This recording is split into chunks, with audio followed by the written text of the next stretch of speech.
Hey there mga asin guys, welcome back to my channel. For today's video, panoorin natin kung paano nag-prepare si Miss Sara Geronimo para sa kanyang performance noon sa FIBA last April. Dahil nilabas ito ng G Productions kaninang umaga ba? Or lunchtime. So, ayan, the video is out sa kanilang YouTube channel. Please do subscribe sa kanila. And tara, panoorin natin. Coming up is known as Asia's pop star royalty.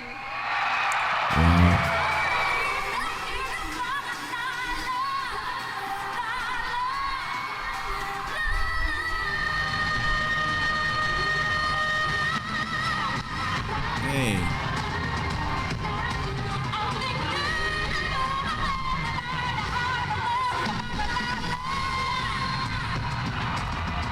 Grabe yan siya dyan, no? Yan yung gigil eh. Gigil na gigil si Sara dyan sa si Sara dyan sa sa dulong part nung tala bago lumabas si Billy. Tsaka gusto ko yung naging arrangement ng tala dyan sa FIBA.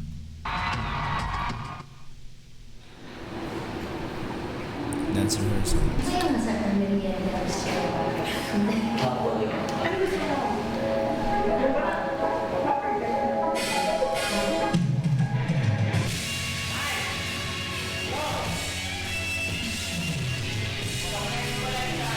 Video, dami.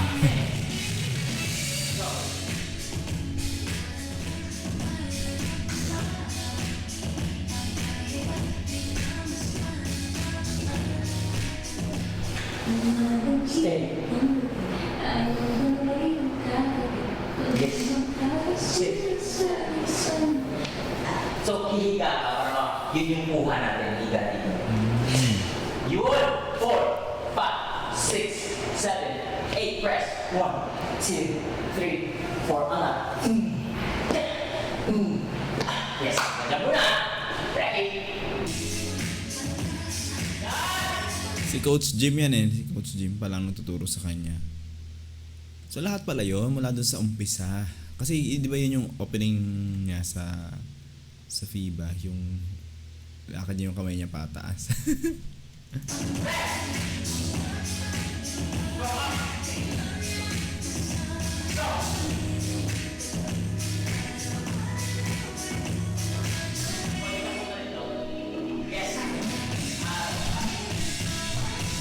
Yan, tapos kumbalik.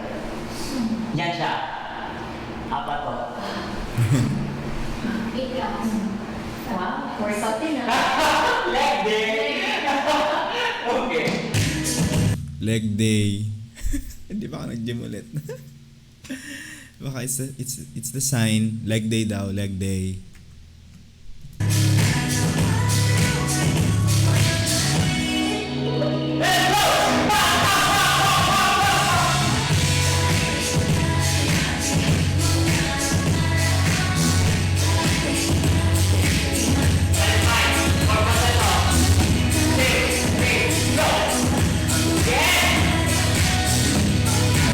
Lahat pala naka-choreo doon, no?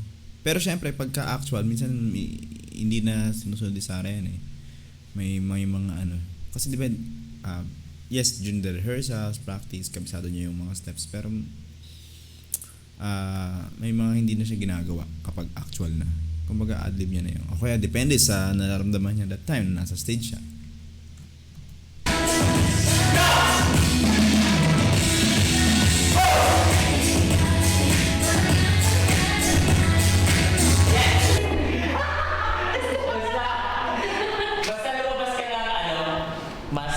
Fierce. Fierce lang, mas fierce.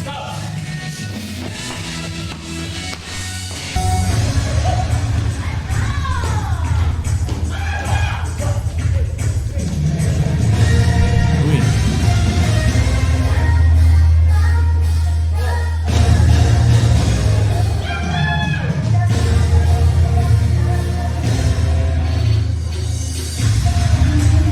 Ako, nung napanood ko yung FIBA, gusto ko yun. Gusto ko yung ginagawa nila dyan sa part na yun. Kasi very, kung ano yun rin yung nakikita natin sa mga ganyang international events, pag halftime, mga ganun mga ganung tunugan, ganung feels of excitement.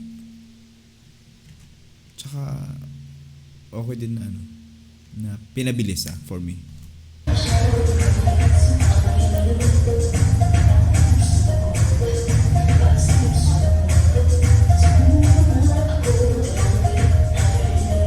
Hey.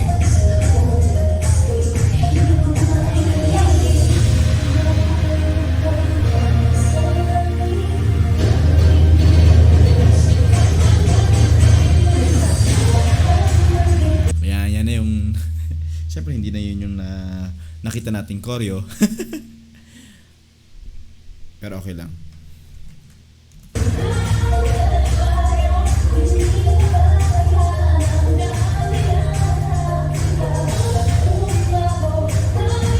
Hey, yeah.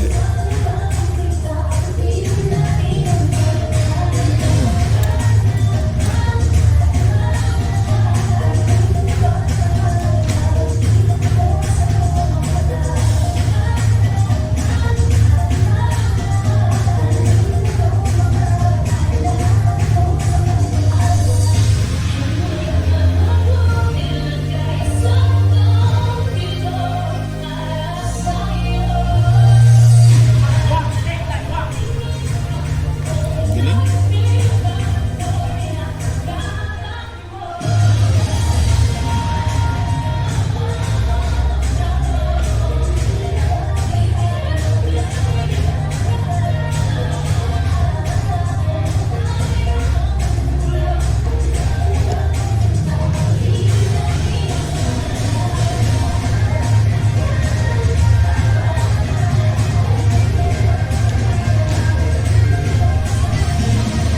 Grabe.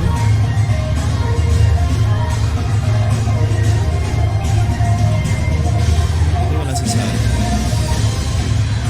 Hindi si Sarah.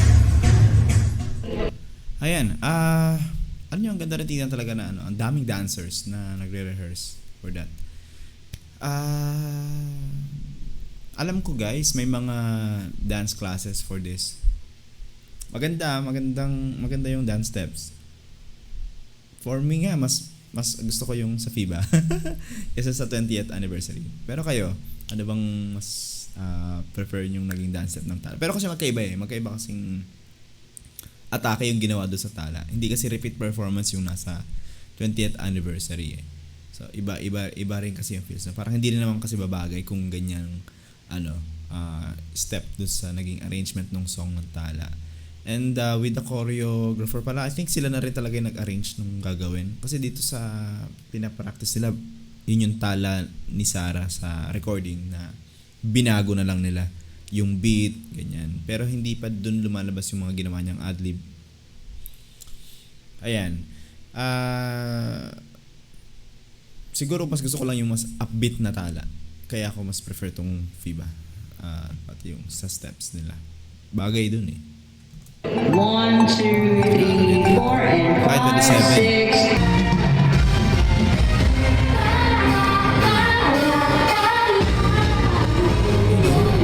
Gusto ko yun. Kasamahan pa ng mga lights. Bright lights. Billy.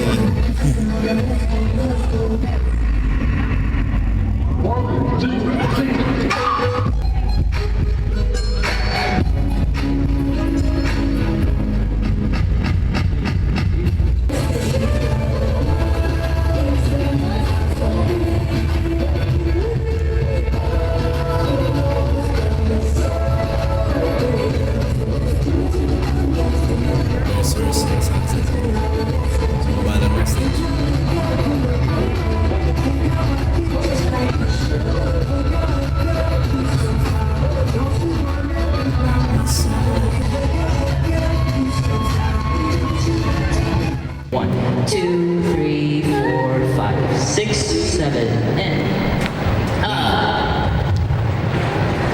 Tan ta tan tan. forward, Miss Ars. Okay, ready? Medyo ano na to, gigil na to. Hindi.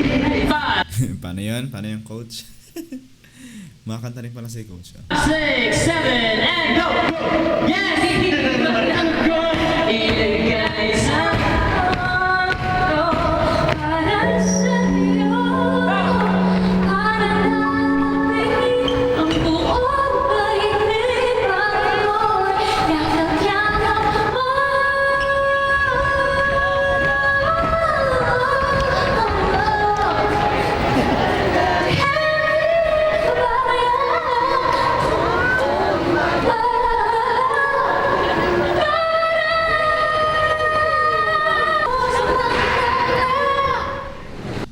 Ayun, ganun lang pala pag-rehearsal. Syempre nga naman, nagpe-preserve tayo ng boses. Ang galing naman. Ang linis pa din yung kanyang falsetto, no? Very, very much willing pa rin manood ng kung magbabayad for a rehearsal. No, nood tayo. Kasi doon natin kung paano ba mga atake ginagawa sa rehearsal ng isang Sarah G. So yun, kinantahan lang tayo ng a cappella, tapos sinapractice nila yung step.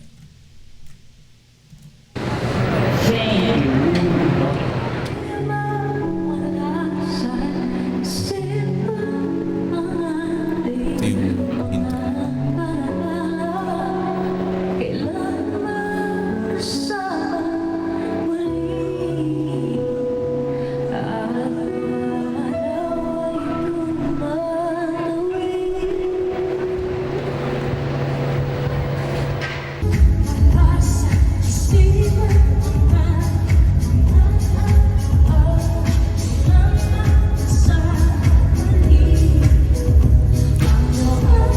Ba't may smiley? Mga pala, solo nga lang pala niya yung sa dati-dati na part. Wala pa siya diyang backup. Ano yan? Ba't may smiley? Kita Chan? Kita na namin dyan ni Sarah nung concert.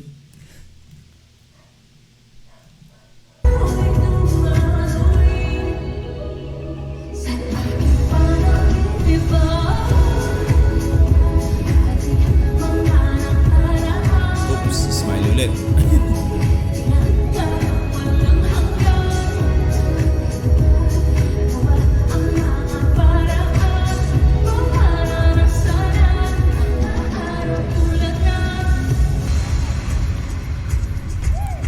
Ayos. Ayun na.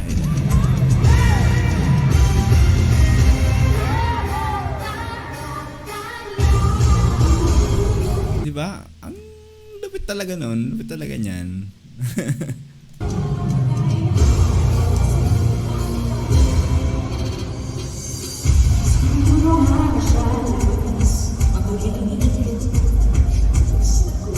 Oops.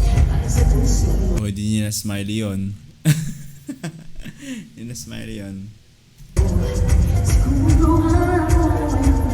Ayaw makinig sa tabo ng isip. Hindi ko maipinig Ayan, smiley na naman. sa langit.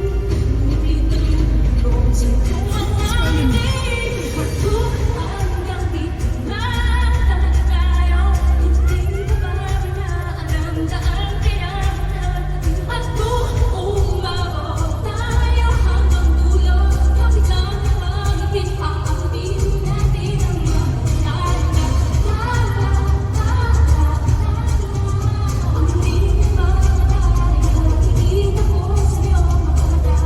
Uy, ang ganda talaga ng step. Kuya Elmar, sa tropa natin. Baka kaya mo naman tong gayahin, no? Turo mo sa amin. Turo mo sa amin. Ayos.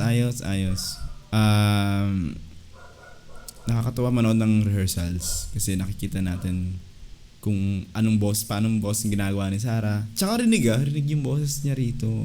Klaro-klaro. Kasi doon sa actual na, yung na-release, no? Medyo rinig yung playback eh. Mas ayaw ko lang kung paano tinitimpla yun. Pero dito rinig kasi natin si Sarah eh.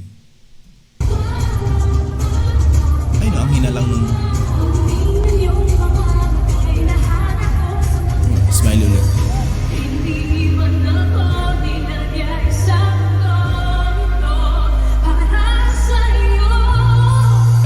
maayos yung mas kuha niya yung gusto niyang mangyari dito sa part na yan. Kasi doon sa FIBA, tunog talaga doon na inamin niya naman sa concert na kinakabahan daw talaga siya doon sa FIBA. Medyo lang may shaky part lang doon sa yung paglalakad niya dyan sa part na yan. Parang nakatingin ang buong daigdig ako'y yakap-yakap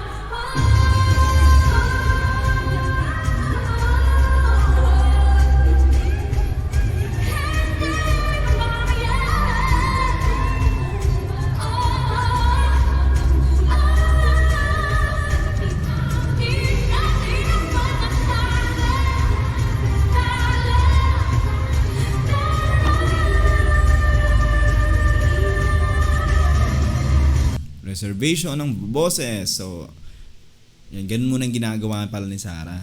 Hindi pa niya tinutodo. Well, may naalala ko bigla. Parang from the interview niya before, pagka-rehearsal daw talaga, parang medyo reserved muna siya. Kasi na-compare niya like daw Coach Bamboo, parang rehearsal pa lang, parang actual na, ganyan.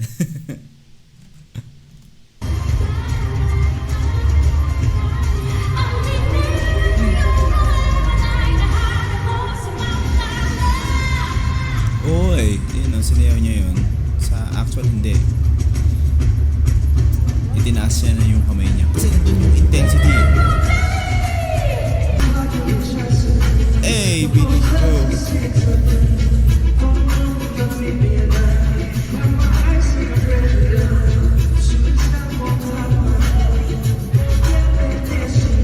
Ayan, si Billy, dala niya yung step ng Bright Lights.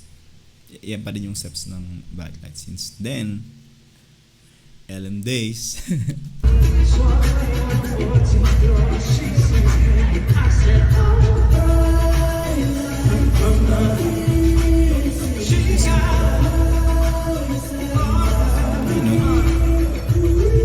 Alam natin yan.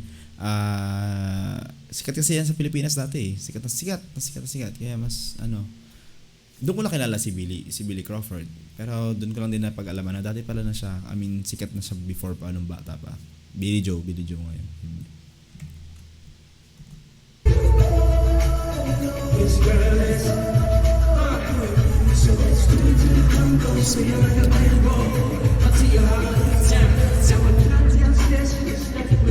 Oy, nice. Sama verse.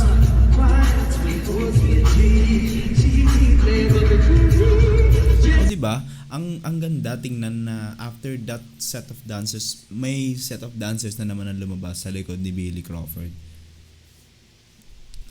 I like the idea talaga na malaki. Kasi ganoon naman din ginagawa ng mga international artists pag may ganitong event, such event, ang daming dancers kasi ang laki nga ng stage at mas maganda kasi tingnan.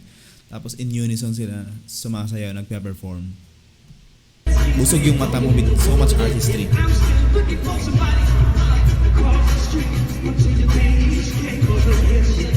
Oh,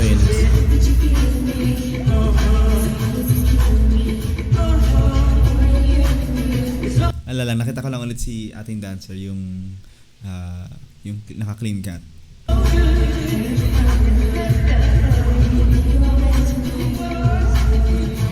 Kita.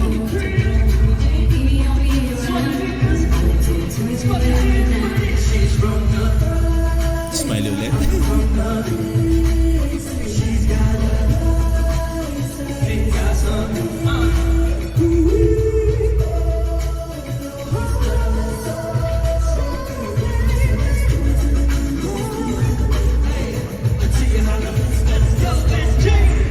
Yo, SG! Nice nung physique niya ni Billy Crawford, no? Mas bagay niya yan. Mas healthier din tingnan. Ito na, Sarah na, solo.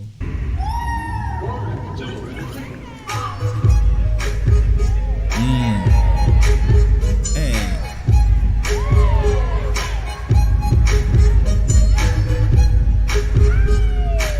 Smile ulit.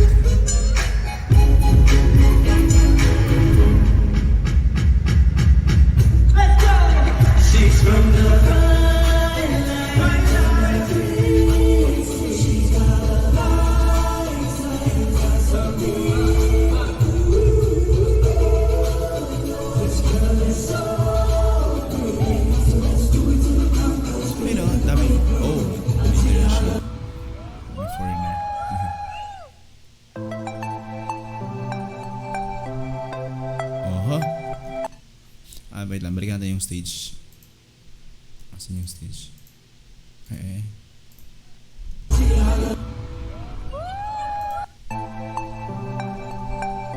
Ayan na. Malaki talaga yung kinain sa sa Araneta. Kasi dito sa side na to, tinanggal din yung upuan. Wala din nung nakaupo. So, ilang section din yan. 105, 106 eh, no? Ay, paano ba ang bilang nito? 103, 104, 105, 106. Masan ba ako nito mga to? Nasa ako to? Mindanao. Oo nga pala. Doon ko na nga pala ginawa yung reaction video ko nung performance nila. Kasi sa labas nito na ito eh. Si Sarah, ngayong araw na ito, she will be performing new dances, Father God, and we just ask for your presence on stage with us. Wow, thank you for the prayer, Billy Joe. Talagang very specific sila sa prayer na yun. Sinabi talaga nila na this is going to be the first time na sasayawin ni Sarah yung mga songs niya with new choreography. Uy, si Mateo na sa gilid. Is known as Asia's pop star royalty. Ayos.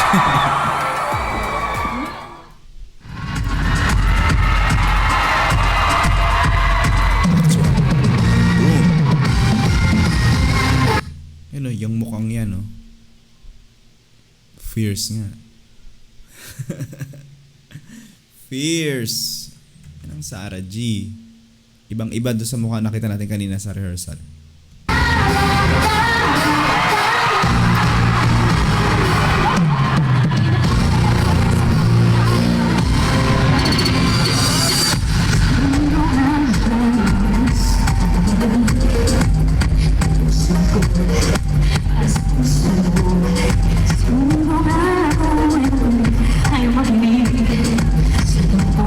Narinig yung boses niya na iba na may halong kaba.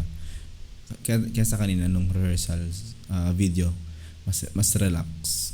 Hindi ko maipilit.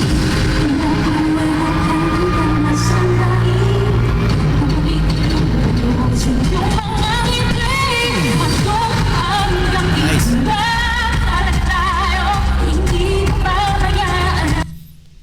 Bigyan natin ng credit yung mga dancers sa taas kasi meron, di ba sa laki ng stage, meron ding mga dancers doon sa scaffoldings, doon sa mga bakal-bakal, mga ilaw-ilaw.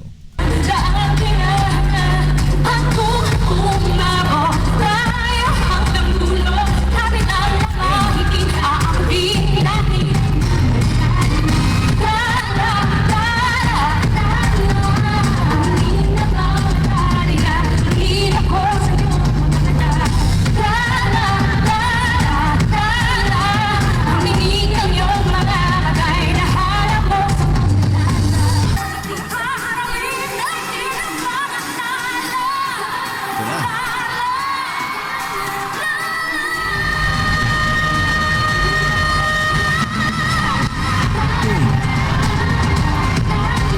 Nagwawala talaga yung crowd ng Araneta. Rinig eh.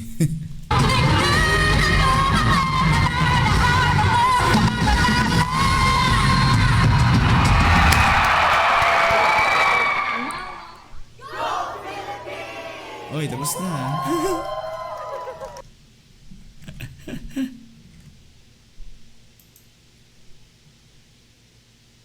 Nasaan ba yan? Hindi na pakita natin na ano. Alright, so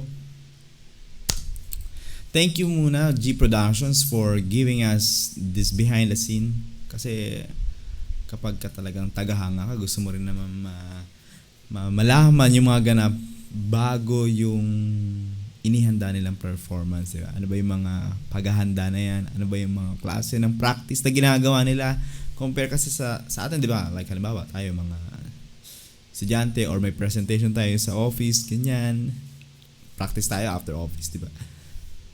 Ano ba yung ginagawa ng mga professionals, ng mga artists?